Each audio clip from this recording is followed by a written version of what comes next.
Баяғы өткен заманда байлығы жұрттан асқан бір хан болыпты.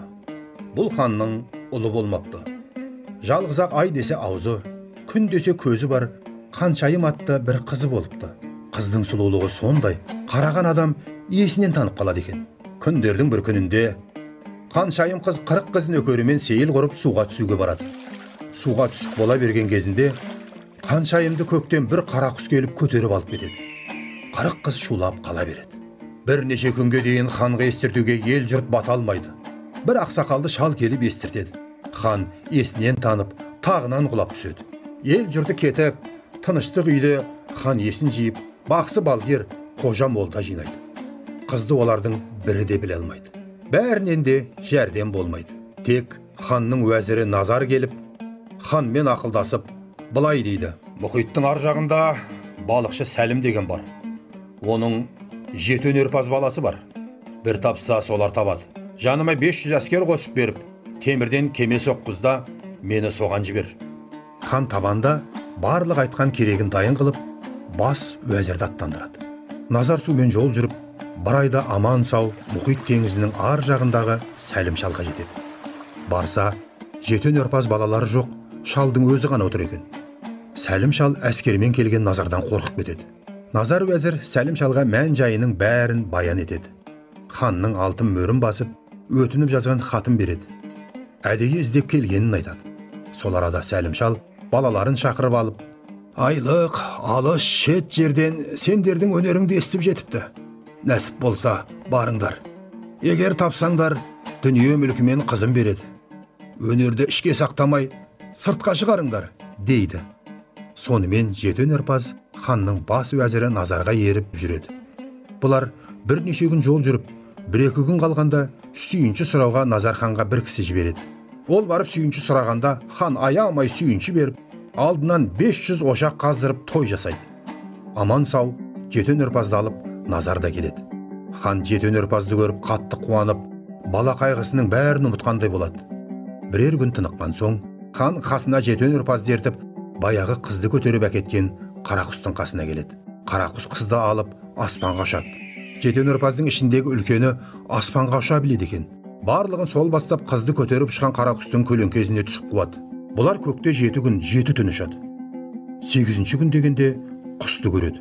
Bir дарияның жағасында құс отыр, қыз шашын тарап тұр екен. Қуғыншылардың дабыл қағып ұшқан екпінінен қорқып, Қарақұс қызды алып, тағы да аспанға ұшады. Сонда қуғыншылар: қыздан айырылдық деп жылайды. Жігіттердің үлкені екіншісіне: өнеріңді істе, дейді. Екіншісі асқан мерген екен.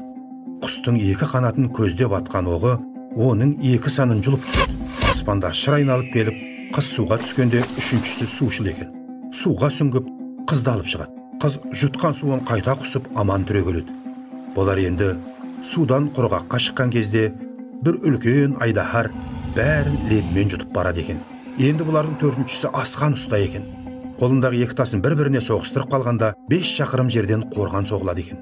Ол тасын қолына алып соғыстырып еді, 5 шақырым жерден қорған соғылды. Әлгі айдаһар қорғанның сыртынан оралып жатып қалады. Бірнеше күн тас қорғанның ішінде бұлар да жатады. Айдаһар тас қорғанды сыртынан орап алып, қысап сыға бастайды. Бұлар қысылып өлер болған соң 5-шісі де өнерін істейді. Бұлардың 5-шісі жер астынан жол салғыш екен. Қолындағы асыл тасын шаққанда 5 шақырымдай жер астынан жол салынып шығады екен. Айдаһар сол күйінде таста оралып жатып қалады. Бұлар жер бетіне шыққан соң, еліне апаратын жолдың қай жақта екенін біле алмай, айласы таусылып адасады. Бұлардың 6-шысы жол болжағыш екен. Оқып көзін сипаса, 1 күндік жерден жол көреді екен.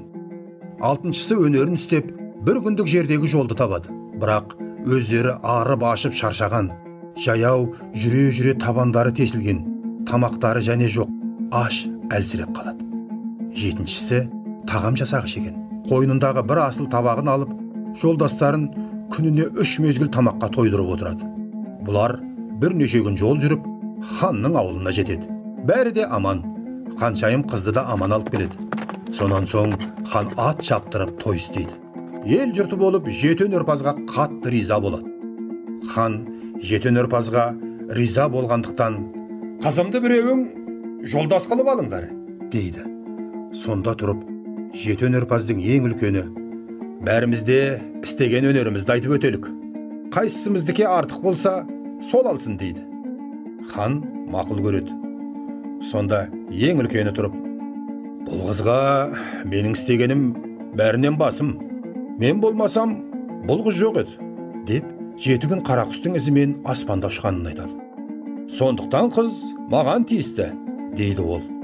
Екіншісі: сенің өнерің таусылып, қызды қарақұс аспанға алып бара жатқанда мен атпасам қыз жоқ еді. Сондықтан қыз маған тиісті, дейді. Үшіншісі тұрып: сен аспаннан қызды атып түсіргенде мен судан сүңгіп алмағанда қыз жоқ еді. Сондықтан қыз маған тиісті, дейді. Сонда төртіншісі тұрып: мен тастан қорған соқпағанда бәріңді де айдаһар жұтып қоятын еді. Қыз да сендер де жоқ едіңдер. Сондықтан да қыз маған тиісті, дейді. Мен болмасам, бәріңде тастың астында қырылып өлер едіңдер.